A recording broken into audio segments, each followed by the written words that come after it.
नमस्कार, आप देख रहे हैं बिग डिबेट और आपके साथ मैं हूं महेंद्र विश्वकर्मा। 17 सितंबर का दिन मध्य प्रदेश में एक ऐतिहासिक दिन होने वाला है। इस दिन देश के प्रधानमंत्री अपने जन्मदिन पर मध्य प्रदेश को सौगातें देने वाले हैं और मध्य प्रदेश के ऐसे अंचल को सौगातें देने वाले हैं जहां के बेरोजगार जो युवा हैं लाखों, उनको रोजगार से सीधा जोड़ा जाएगा। अवसर है पीएम मित्रा पार्क का, जो देश में पहला पार्क मध्य प्रदेश को मिला है, उसके शिलान्यास का।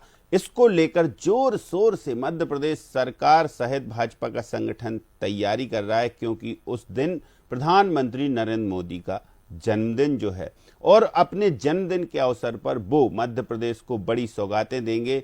नारी शक्ति से जुड़े एक अभियान को भी वो मध्य प्रदेश से शुरू करेंगे।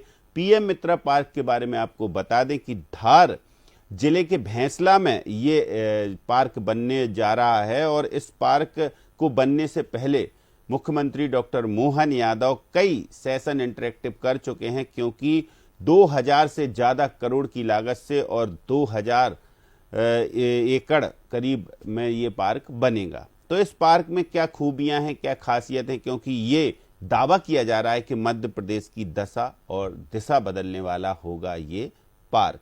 चर्चा इसी पर होगी, लेकिन पहले मुख्यमंत्री ने क्या कहा इस पार्क को लेकर या इस आयोजन को लेकर, वो सुनते हैं, क्योंकि मुख्यमंत्री सहित तमाम सारे जो नेता हैं वो भैंसला पहुंचे और तैयारियों की समीक्षा की। तो ये माना जा रहा है ये भव्य आयोजन होगा और ऐतिहासिक आयोजन होगा, क्योंकि मध्य प्रदेश के औद्योगिक क्षेत्र में एक बड़ी क्रांति इस पार्क से आने वाली।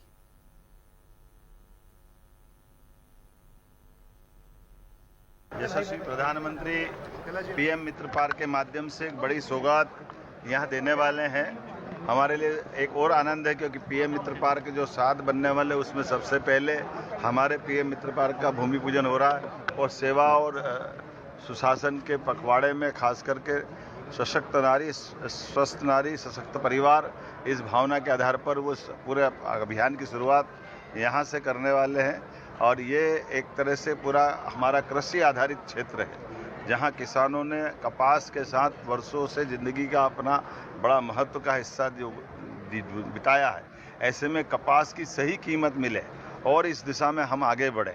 दुनिया में आज कपास की शुद्ध जैविक कॉटन की कीमत और उसकी मांग भी बढ़ी है। ऐसे में ये पुराने ज़माने के समय से इंदौर, उज्जैन, रतलाम हमारे बड़ी बड़ी मिलों के माध्यम से जाना जाता था। ऐसे में कॉटन आधारित उद्योगों के लिए अवसर दे करके 6 लाख से ज़्यादा किसानों के लिए ये पूरा क्षेत्र एक अलग प्रकार की दुनिया में आएगा। मैं उम्मीद करता हूँ कि जितनी बड़ी सौगात मिल रही है, खास करके 17 अक्टूबर के दिन, ये हमारे लिए सौभाग्य की बात है। यशस्वी प्रधानमंत्री जब भी आते हैं तो मध्य प्रदेश के साथ एक नया इतिहास बना के जाते हैं। आज इस बड़े अभियान की हमने न केवल मौके का निरीक्षण किया है, बल्कि हमारे संगठन के अध्यक्ष माननीय हेमंत खंडेलवाल जी, हमारे प्रभारी मंत्री माननीय कैलाश विजयवर्गीय जी, माननीय मंत्री श्रीमान चेतन कश्यप जी, यहाँ की विधायक और मंत्री श्रीमती निर्मला भूरिया जी, भारत सरकार की केंद्रीय मंत्री श्रीमती सावित्री ठाकुर जी, हमारे संगठन महामंत्री जी, हमारे सभी आसपास के सांसद माननीय सुधीर गुप्ता जी से लगा करके सभी जिलों, इंदौर के, रतलाम के, उज्जैन के, इंदौर के, धार के सभी माननीय विधायकगण, सबके साथ हमने योजना बनाई है। ये कार्यक्रम ऐतिहासिक बने, इसकी रचना बनाई है। सब जिलों से लोग समय पर आ जाए, इसका हम प्लान भी कर रहे हैं। और सरलता के साथ ये पूरा कार्यक्रम जिस प्रकार से बनाया गया ये पूरा हो जाए, तो संगठन और सरकार मिल करके इस सेवा के पखवाड़े में खास करके बहनों की भूमिका बदलने में भी देश के अंदर इस कार्यक्रम का प्रसारण होने वाला है, उस गरिमा के हिसाब से इसकी तैयारी करेंगे।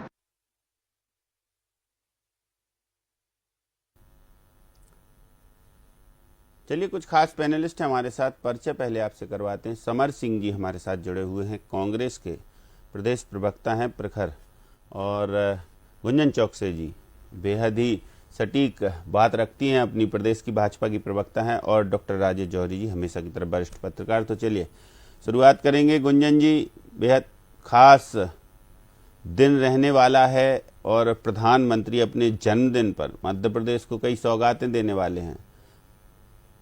दावा ये किया जा रहा है कि इस जो पीएम मित्रा पार्क है, इससे प्रदेश की और उस क्षेत्र की जो जनजातीय वर्ग बाहुल्य है उसकी तकदीर बदल जाएगी। तो समर जी से पूछेंगे बदलेगी तकदीर कि नहीं, फिर गुंजन जी से पूछते हैं क्या खासियतें हैं।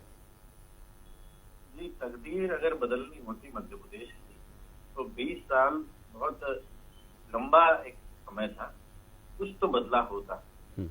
बेरोजगारी जिस प्रकार से बढ़ रही है, महिलाओं पर हो रहे अत्याचार बढ़ रहे हैं, अस्पतालों की स्थिति हमारे सामने आ गई 2 दिन पहले, जब बच्चों को, नवजात बच्चों को चूहे उतर गए, और इसके बाद में सड़कों की ये दुहाई देने वाले लोग जिन्होंने सड़कें बनाई, सड़कों की बदहालत हमने देख ली है। तो अब देखना क्या बाकी है, अब तो इनके कार्यक्रम, इनके इवेंट, इनके सर्कस ही बाकी है देखने को। और 17 तारीख को जिस प्रकार से अंतर्राष्ट्रीय बेरोजगार दिवस के रूप में हम बना रहे हैं पिछले कई सालों से, ये उसी कड़ी के अंदर एक नया एक वर्ष और जो है ऐड हो जाएगा, उसमें जुड़ जाएगा। लेकिन बेरोजगारों की स्थिति कहीं नहीं बदलेगी। और जहां तक की बात है कि ये एक पखवाड़ा बनाना जा रहे हैं एक ऐसे व्यक्ति के जन्मदिन पर जिसने देश की अर्थव्यवस्था से लेके अंतर्राष्ट्रीय जो कूटनीति थी उस तक को बर्बाद कर दिया, तो उसमें कोई बहुत ज्यादा फर्क नहीं पड़ने वाला है। बस फर्क इतना होगा कि कुछ फोटोग्राफ छपेंगे और गोदी मीडिया के जो लोग हैं वो उसका बहुत महिमा मंडन करेंगे, लेकिन जो स्थिति सड़क पे है वो हमेशा की तरफ बनी रहेगी। ठीक है, कोई स्थिति परिस्थिति नहीं बदलेगी। तो गुंजन जी, आप कह रहे हैं कि जो पार्क है पीएम मित्रा, उससे तकदीर बदलेगी क्षेत्र की, उसकी तस्वीर बदलेगी, इंडस्ट्रियल ग्रोथ होगी, लेकिन समर सिंह जी कह रहे हैं कि बदलना होता तो 20 साल से सरकार है आपकी, बहुत कुछ बदल गया होता। कुछ नहीं बदला, सिर्फ और सिर्फ तस्वीरें छपेंगी और बाकी ढाक के 3 पात। राजेश जौहरी जी, क्या लगता है आपको? क्षेत्र आपका ही है और पीएम आ रहे हैं 17 सितंबर को बड़ी सौगात देने। देखिए, जब भी कोई इंडस्ट्री आती है कहीं किसी भी एरिया में आती है, चाहे वो आदिवासी हो, चाहे नॉन आदिवासी हो, चाहे किसी भी तरह का इलाका हो, तो कहीं ना कहीं उसका एक तो एम्प्लॉयमेंट में फायदा मिलता है, लेकिन उसमें एम्प्लॉयमेंट तो जो डायरेक्ट एम्प्लॉयमेंट छोटी चीज होती है, इनडायरेक्ट एम्प्लॉयमेंट बड़ी चीज होती है। क्या होता है कि आज जिस इलाके में ये जो भैंसोला इलाका है, भैंसोला गांव है, आप कभी उस गांव में आज से अगर 3-4 साल पहले गए होंगे और अब जाएंगे तो जो अंतर दिखेगा वो बहुत बड़ा अंतर है। अच्छा। तो वो जो भैंसोला गांव है, बदावर के पास में है, तो वहां पर क्या होता है कि वो अब जब बड़ी बड़ी फैक्ट्रियां होती हैं, बड़े उद्योग आते हैं, तो जितने वहां पे छोटे छोटे बिजनेस होते हैं उन सबको फायदा होता है। और वहां पे जैसे किराए के मकान देने वाले जो आदमी जिसका कभी कोई किराए पे आता नहीं था, वहां पर वो एक कमरा, जैसे पीथमपुर में आज आप देखिए, छोटी जरा सा भी समझदार आदमी है, उसने क्या किया है, एक 30-50 के प्लॉट पे 20-25 कमरे का एक मकान बना दिया। छोटे छोटे कमरे 3,000 रुपए एक कमरे के मिलते हैं उसको। तो वो 30-50 के प्लॉट से 75,000 महीने कमा रहा है। कभी कम ज्यादा होता रहता है, 50,000 रुपए कमा रहा है। ऐसे हमारे बहुत सारे दोस्त हैं, और एक हमारा खुद का भी मकान है इस तरह का। तो अब आप बताइए कि जब अपन ये कहीं भी इंडस्ट्री डलती है तो ये वाले बेनिफिट होते हैं। फिर चाहे वो बंदूक की फैक्ट्री खुले कहीं पे, चाहे तोप की फैक्ट्री खुले, लेकिन जो एंसिलरी यूनिट होती है, अब उसके बाद क्या होता है, एंसिलरी यूनिट छोटी छोटी चीजें जो पार्ट्स बनाते हैं, जो मशीनों को रिपेयर करते हैं, जिनके और भी सपोर्टिंग काम रहते हैं, डायरेक्ट वो इस इंडस्ट्री से नहीं जुड़े होते हैं, उनको काम मिलता है। तो इस तरह से कुल मिला के वो जो एम्प्लॉयमेंट भी बढ़ेगा, लोगों का जो है स्तर भी अच्छा होगा। क्योंकि पीथमपुर की स्थिति, आपको छोटा सा एग्जांपल बताते हैं आपको, उसी धार जिले में जहां पर ही बदावर है, जहां पर ही भैंसोला गांव है, वहीं उसी धार जिले में पीथमपुर औद्योगिक क्षेत्र है। तो आज से 25-30 साल पहले वो जो इलाका था, वहां से लोग निकलने में डरते थे। वहां के जो लोकल लोग होते थे, गाड़ियां लूटते थे, बहुत सारी चीजें ऐसी करते थे, वो उनके नाम अपन ले नहीं सकते आज, जिनके नाम कई मुकदमे हैं उन लोगों के। पर जब से वो पीथमपुर वहां आया है, उन जमीनों की कीमतें खूब बढ़ गई। आज वो बड़ी बड़ी गाड़ियों में घूमते हैं, बहुत बड़े बड़े बंगलों में रहते हैं, और सबका जीवन स्तर सुधरा है। तो कुल मिला के एक क्रिटिक की नजर से ना देखते हुए, हमें तो मतलब कोई भी किसी भी पार्टी की सरकार होती, अगर वहां पर इंडस्ट्री आएगी तो उसका बेनिफिट तो कहीं ना कहीं मिलेगा। और बात टेक्सटाइल की जहां तक हो रही है, हाँ। एक्चुअली क्या है, ये पूरा बेल्ट जो है, निमाड़ का बेल्ट जो है, ये पूरा कपास का बेल्ट है। अच्छा। तो यहाँ पहले एक जमाने में बहुत सारी जिनिंग मिल हुआ करती थी। जिनिंग मिल मतलब जो धागा बनाती हैं। लेकिन कालांतर में क्या हुआ कि टेक्नोलॉजी चेंज हुई, पॉलिसी गड़बड़ हुई, क्या जो कुछ भी हुआ, बहुत सारी जिनिंग मिल आप देखेंगे बंद पड़ी है, जिसमें कि इंडोरामा थी और इनिटिस्मिन थी, इतनी बड़ी बड़ी कंपनियां थी। तो वो कोई कंपनियां बंद हो गई, किसी का प्रोडक्शन कम हो गया, किसी का कुछ हो गया, किसी का बैंकरप्ट हो गया। तो अब वापस से अगर ये टेक्सटाइल के क्षेत्र में फिर से अगर ये कुछ अच्छा होता है, 10,000 करोड़ का इन्वेस्टमेंट आता है, तो उस पूरे इलाके में कहीं ना कहीं और पूरे प्रदेश की रेवेन्यू में भी उसका फर्क पड़ेगा। ऐसा ऐसा ऐसा अभी लग रहा है। अब अगर सरकार सही तरीके से इम्प्लीमेंट नहीं कर पाई चीजों को तो एक अलग बात है। ठीक है।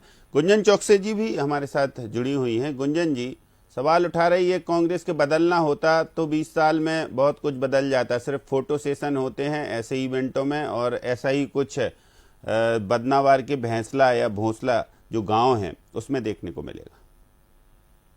देखिए, अगर हम 20 वर्षों की बात करें तो भारतीय जनता पार्टी की सरकार में 20 वर्षों में मध्य प्रदेश में जो विकास हुआ है कि आपको और हम सबको दिखता है कि अगर यहाँ का युवा आज, अगर 2003 से पहले का मध्य प्रदेश था जहाँ पर बिजली नहीं थी, सड़कें नहीं था, पानी नहीं था, रोजगार तो आप छोड़ दीजिए, बेसिक सुविधाएं प्रदेशवासियों को नहीं उपलब्ध कराई जाती थी, जहां पर सड़कें नहीं हुआ करती थी। आज अगर उस जो 20 वर्ष का अगर जो नौजवान हुआ होगा उसने ये देखा होगा कि आज यहाँ पर कितना डेवलप्ड स्टेट बना दिया गया है मध्य प्रदेश को। आज पूरे देश में नंबर 3 पे अगर मध्य प्रदेश आ रहा है। यहाँ के युवाएं पूरे तरीके से सशक्त हैं, यहाँ की महिलाएं समृद्ध हो चुकी हैं, स्वावलंबी हैं।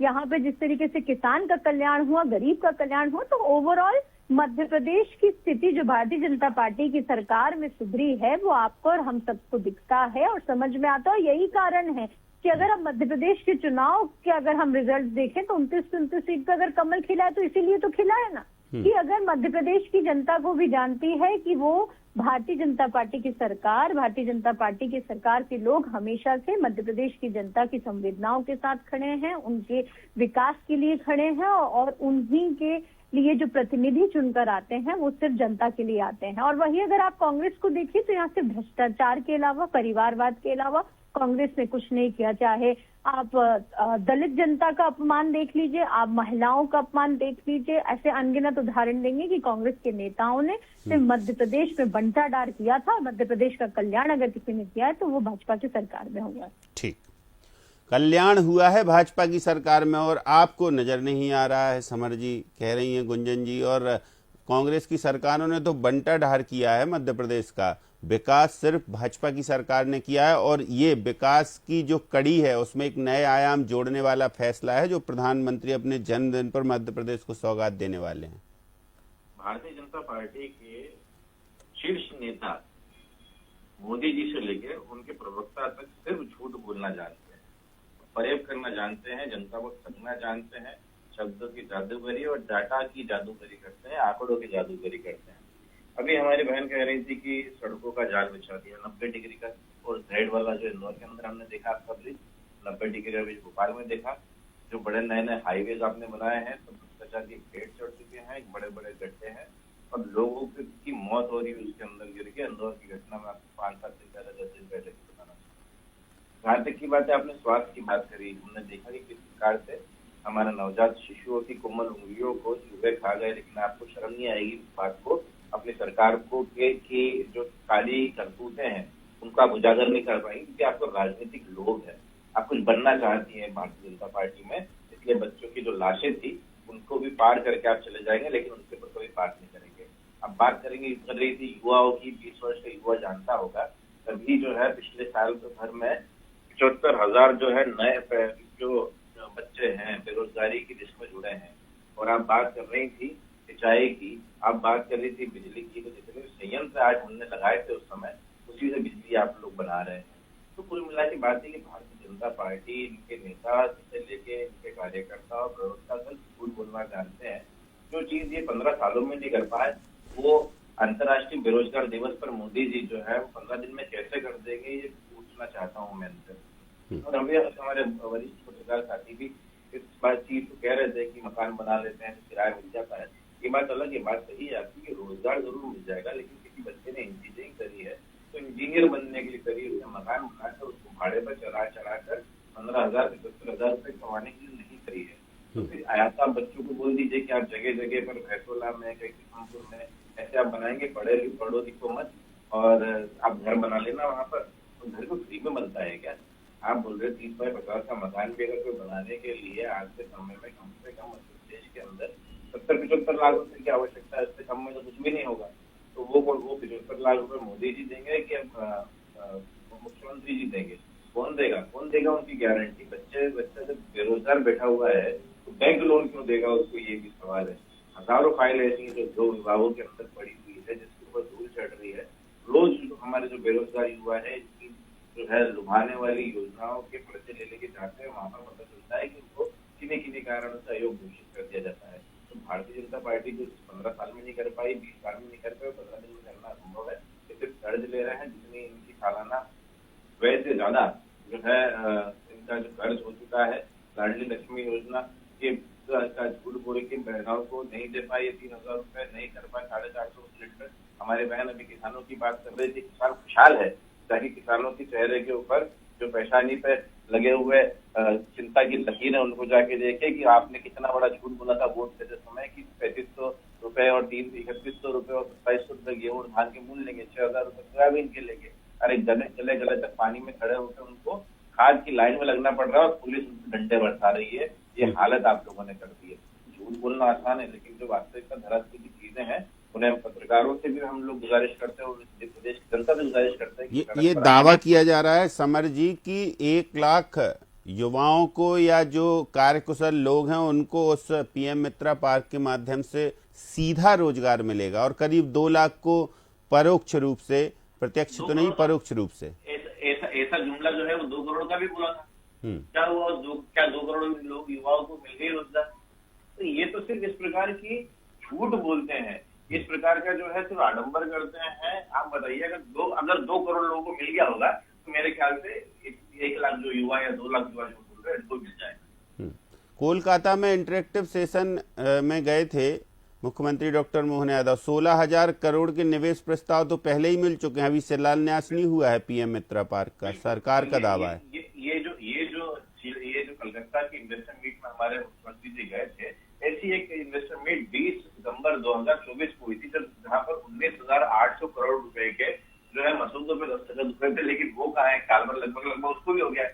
वो पूछ लीजिए उनसे कि वो पिछली बार जब कलकत्ता गए थे महोदय तो क्या वहां से जो 19,800 करोड़ की जो आप बोल रहे थे कि आप मिले हैं तो उनको जोड़कर 40-50 जोड़ के आप सुनिए कितना आप काल भर। तो कुंजन जी आंकड़ों की बाजीगरी करते रहते हैं आप लोग, सीधा आरोप लगा रहे हैं। समर जी कह रहे हैं कि सिर्फ आंकड़े बस प्रदर्शित करते हैं कि कहीं जाते हैं तो ऐसा कर देते हैं कि भाई इतने 1,000 करोड़ के धरातल पर दिखेंगे, कब दिखेंगे, क्या होगा क्या नहीं होगा, इसको लेकर बड़ा संशय है समर जी को। गुंजन जी देखिए, धरातल के लिए ही काम होता है भाजपा सरकार में। कागजों पे काम के लिए या जुमलेबाजी का काम सिर्फ कांग्रेस करती आ रही है, लेकिन धरातल पे उसको जनता तक पहुंचाने का काम भारतीय जनता पार्टी की सरकार कर रही है। उदाहरण के तौर पर आज भी आपने देखा जिस तरह मुख्यमंत्री जी ने आज 7,890 विद्यार्थियों को स्कूटी वितरण किया। ये सिर्फ वादे नहीं थे, ये उन्होंने आके धरातल पे दिया ना बच्चियों की सुविधाओं के लिए, विद्यार्थी की सुविधा के लिए। आज 20 लाख से ज्यादा बालिकाओं के लिए उनके हाइजीन संबंधित 61 करोड़ रुपए की धनराशि आवंटित की गई। तो ये सिर्फ कहने के लिए नहीं है ना, ये तो हो रहा है। आज जिस तरह हम देख रहे हैं घर से लेके देश चलाने तक महिलाओं को आरक्षण मिल रहा है, तो ये भी हम देख रहे हैं। सजूगर तो धरती पे हमेशा अगर किसी ने काम किया है, धरातल पे लाके उसको जनता तक पहुंचाने का काम किया है तो भाजपा की सरकार ने किया है। और जुमलेबाजी करके सिर्फ जनता को भ्रमित करने का अगर किसी ने काम किया है तो वो कांग्रेस ने किया। डॉक्टर राजेश जौहरी जी देखिए, सवाल तो विपक्ष का काम है सवाल उठाना और जो कमियां खामियां है वो गिनाना, लेकिन ओवरऑल ये दावा किया जा रहा है कि नियर बाई जो कम से कम 5-6 जिले हैं उन जिलों को सीधा लाभ मिलेगा जो जनजाति वर्ग बाहुल हैं। तो क्या वहां पर जो लोग हैं उनको सीधे रोजगार से जोड़ने की कोई तरकीब है, कोई प्लान है? ऐसा कुछ चीजें आपने बोला कि जैसे मकान तो बना लिए तो किराए से देने लगे लोग, लेकिन और कुछ चीजें भी आप लोगों को पहुंचाई गई हैं सरकार के माध्यम से, सिस्टम के माध्यम से, कि ये चीजें अभी और डेवलप होंगी? जी, हम लोग देख के आए थे। मकान तो एक एग्जाम्पल था। समर सिंह जी ने मकान पकड़ लिया कि 30-50 का मकान कहाँ से बनेगा। एक छोटी सी कोई चाय की दुकान लगाएगा। एम्प्लॉयमेंट का मतलब सिर्फ गवर्नमेंट की नौकरी नहीं होती है। इतने 140 करोड़ लोगों को गवर्नमेंट की नौकरी कहाँ से दी जाएगी? तब एम्प्लॉयमेंट माना जाएगा क्या? एक बात तो ये हो गई। दूसरी बात ये है, कोई चाय की दुकान लगाएगा, कोई एमपी ऑनलाइन का अपना स्टॉल खोलेगा, कोई किसी चीज का खोलेगा। सैकड़ों तरह के अलग अलग बिजनेस होते हैं। कोई रेडीमेड गारमेंट्स करेगा, कोई कुछ करेगा, कोई कुछ करेगा, तो उसका एम्प्लॉयमेंट जनरेट नहीं होगा क्या? अब एक एग्जांपल, पीथमपुर का जो औद्योगिक क्षेत्र है, it is only 10 kilometre from my house. क्योंकि हम लोग तो डेली देख रहे हैं, हम पिछले 25-30 सालों से पीथमपुर को बढ़ता हुआ देख रहे हैं। जब पूरी दुनिया में रिसेशन था, तब पूरी दुनिया में स्थितियां गड़बड़ हो रही थी। पीथमपुर को हमने तब भी वैसी मजबूती से खड़े होते देखा है। अब रही बात, लोग सवाल उठाते हैं कि 700 कंपनियां बंद क्यों हुई, तो वो उसके लिए सरकार को कुछ सोचना पड़ेगा। जैसे ही जो बहुत कुटिल टाइप के उद्योगपति होते हैं, जैसे ही वो सब्सिडी का पीरियड खत्म होता है, वैसे ही जैसे ही उनको लगता है या बिजली का बिल भी पूरा देना पड़ेगा, टैक्स भी पूरा देना पड़ेगा, तो वो फिर घाटा दिखा के और कहीं और जाके किसी और पीएम मित्र पार्क में, एग्जाम्पल है ये तो, किसी और इंडस्ट्रियल एरिया में जाके जमीन लेते हैं और वहां पे इंडस्ट्री शुरू कर देते हैं। ये जो 700 कंपनियां बंद पड़ी हैं, उसके बारे में जब भी हम लोग विचार करते हैं, क्योंकि हमने तो बहुत गहराई से रिसर्च की उस पे कि जितने भी लोग हैं जिसकी कंपनी यहाँ बंद है पर दिल्ली में चालू है उसकी, तो अगर वो वाकई बैंकरप्ट हुआ था, वाकई वो हुआ था बैंकरप्ट को अपन हिंदी में क्या करेंगे, दिवालिया हुआ था, तो अगर वो दिवालिया हुआ था तो उसकी मोदीनगर में क्यों कंपनी चल रही है, उसकी सोलन में क्यों कंपनी चल रही है? इसका मतलब अभी सोलन में 2 साल 3 साल बचे होंगे सब्सिडी के, जैसे ही वहां खत्म होगा तो फिर किसी नई जगह पहुंच जाएगा। तो वो जो है कुल मिला के ये जो पीथमपुर का एग्जांपल इसलिए आपको बताना जरूरी है, रियल एस्टेट भी बहुत जबरदस्त बूम पर है। पूरे पीथमपुर एरिया में खूब मकान, दुकान, कॉलोनीज, रहने के जो जितनी भी चीजें हैं वो सब खूब तेजी से अच्छा खासा बूम है उसमें। जहां कोई किसी जमाने में कोई 25 रुपए फुट की जमीन नहीं लेता था, आज 4,000-5,000 रुपए स्क्वायर फुट वहां जमीन के रेट हो गए हैं, एक बात है। और दूसरी बात ये है कि हर तरह के बिजनेस चल रहे हैं। किसी ने हार्डवेयर की दुकान खोली तो अपनी पहचान में एक आदमी ने बहुत छोटी सी हार्डवेयर की दुकान राजस्थान से आके खोली थी, आज करोड़ों रुपए का ट्रांजैक्शन उसका हो रहा है, क्योंकि वो लगातार उसमें लगा रहा, क्योंकि वहां पर जरूरत है उस चीज की। छोटी छोटी एंसिलरी, एक आदमी नौकरी करता था, एग्जाम्पल है उसका, ये एग्जाम्पल देना इसलिए जरूरी है, आयशर मोटर्स में वो 15,000 रुपए महीने की नौकरी करता था। अचानक उसने डिप्लोमा किया हुआ था आईटीआई का, उसको किसी ने सलाह दी कि जब तू यहाँ 15,000 कर रहा है तो अपनी एक लेथ मशीन खरीद ले। तो उसने एक छोटा सा लोन आता था 40,000 का, वो लोन लिया और उसने अपनी मशीन खरीदी और काम शुरू किया। आज की स्थिति है, उसकी 3 फैक्ट्रियां हैं, और नाम इसलिए नहीं ले रहे, किसी का नाम लेना नहीं चाहिए, लेकिन आप सोचिए कि करने वाले के लिए कोई अनएम्प्लॉयमेंट नहीं है, और नहीं करने वाले के लिए तो हर जगह अनएम्प्लॉयमेंट है। चाहे वो कहीं भी आप उसको भेज दोगे, वो अपने बेरोजगारी का ही रोना रोता रहेगा। तो इसलिए आज आप बताइए, आज आपको स्थिति, अब दूसरी बात बताते हैं, पीथमपुर में आज स्थितियां ये हैं, क्योंकि हम लोगों का वहाँ पे मतलब एस्टेब्लिशमेंट है थोड़ा बहुत, वहां पर आज प्लम्बर खोजने जाओ प्लम्बर नहीं मिलता है, इलेक्ट्रिशियन खोजने जाओ तो इलेक्ट्रिशियन नहीं मिलते हैं, क्योंकि इतने ऑक्यूपाइड हैं वो लोग उनके पास, क्योंकि नए लड़के जो हैं वो शायद उस धंधे को ले नहीं रहे हैं, तो पुराने लोग जो है ऑक्यूपाइड बहुत ज्यादा है। आपको कारपेंटर तो मिलते ही नहीं है वहां पर। तो ऐसी स्थिति में अपन कैसे कह दें कि अनएम्प्लॉयमेंट है? Unemployment is a state of mind, ऐसा this is what I feel. वो तो माइंड में होता है अनएम्प्लॉयमेंट। आदमी काम करना चाहे तो कोई अनएम्प्लॉयमेंट नहीं होता। और ये बात बीजेपी की तारीफ की नहीं है, जब मनमोहन सिंह जी के टाइम पे भी हम यही बोलते थे, जब बीजेपी कहती थी कि अनएम्प्लॉयमेंट बढ़ रहा है तब यही कहते थे अनएम्प्लॉयमेंट। उस समय तो बहुत कम उम्र थी, यंग ब्लड था, उस समय भी हमारे यही विचार रहते थे कि अनएम्प्लॉयमेंट ऐसा नहीं होता है कि सरकारी नौकरी मिल जाएगी तो ही आप एम्प्लॉयमेंट माना जाएगा। तो इसलिए देखिए, इसको इतना अच्छा एक प्रोजेक्ट आ रहा है, अब क्यों उसको नजर लगाए? मतलब किसी की अच्छी चीज हो रही है, चाहे कौन सी सरकार कर रही है, क्या कर रही है। अब इसमें एक बात बहुत इंपॉर्टेंट है, अभी तो शुरुआत है, बहुत जल्दबाजी है कहना कि शिलान्यास होना है। अभी तो एक बात और थी, राजवर्धन सिंह दस्तीगांव बहुत जबरदस्त आदमी थे, मतलब हैं, और वो विधायक थे, मंत्री थे इंडस्ट्रीज के, उनका ब्रेन चाइल्ड था। उन्होंने शुरुआत अपना दिमाग लगाई, फिर केंद्र सरकार तक पहुंचा। आज वो चुनाव हार गए, वो एक अलग बात है, पर एक आदमी, मतलब हमको ये देखना पड़ेगा कैसे एक पढ़े लिखे आदमी ने, जो अच्छा विधायक था, अच्छा मंत्री था, उसने पहले कांग्रेस में थे, फिर भाजपा में आ गए, लेकिन चूंकि वो एक पढ़ा लिखा आदमी था, उसने दिमाग लगाया और वो आज यहाँ तक पहुंचा है मामला। तो हमको बहुत पॉजिटिव होना चाहिए, मतलब पॉजिटिव होना चाहिए, मतलब हमेशा नकारात्मक नहीं रहना चाहिए। समर सिंह जी कुछ कहेंगे? पॉजिटिविटी के लिए तो हम हमेशा तैयार है। हम तो चाहते हैं कि देश का हर व्यक्ति वो या तो नौकरी करे, या खेल डेवलप करे, या खुद का व्यापार करे और अपने घर को, परिवार को, प्रदेश को और देश को समृद्ध बनाए। लेकिन सवाल यहाँ पर उठता है कि जब पिछले इतने सारे कार्यक्रम, इतने सारे इन्वेस्टर मीट, इतने सारे रीजनल इन्वेस्टर मीट, सब कुछ हमने देख ली, तो ये सब चीजें जो क्यों, इसका कारण है कि ये सब चीजें सिर्फ शिलान्यास और जो है इस प्रकार के कार्यक्रमों से रह जाती है। मैं आपको पिछले 5 साल के लिए बात बताऊं तो जितने वादे इनके द्वारा किए गए हैं उसके अंदर से 3-4% का जो है वो कन्वर्जन रेट है। तो अगर हम इससे सवाल पूछें तो कोई गलत तो नहीं है, ना कोई गुनाह है।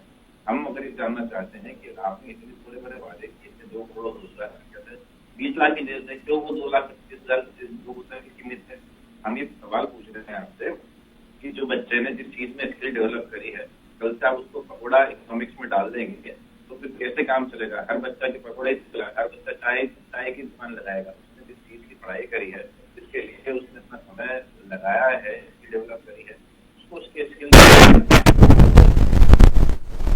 तो गुंजन चौकसे जी, बहुत बेमिसाल कार्यक्रम होने जा रहा है, क्योंकि मुख्यमंत्री डॉक्टर मोहन यादव खुद तैयारियों का जायजा ले रहे हैं। कैलाश विजयवर्गीय, चेतन कश्यप और बीजेपी के अध्यक्ष हेमंत खंडेलवाल, संगठन महामंत्री हितानंद शर्मा सभी पहुंचे थे कार्यक्रम स्थल और जायजा लिया तैयारियों का। तो पीएम तो सौगात देंगे ही, पीएम को भी मध्य प्रदेश सरकार बिल्कुल उनके जन्मदिन पर कुछ खास आयोजन कर एक संदेश देने की कोशिश करेगी कि आप मध्य प्रदेश को दे रहे हैं तो हम भी आपके लिए उससे ज्यादा करेंगे। हालांकि वो तो है ही कि आत्मनिर्भर देश में आत्मनिर्भर मध्य प्रदेश की भूमिका अहम रहने वाली है, ये कहते हैं सीएम। क्या कहेंगे?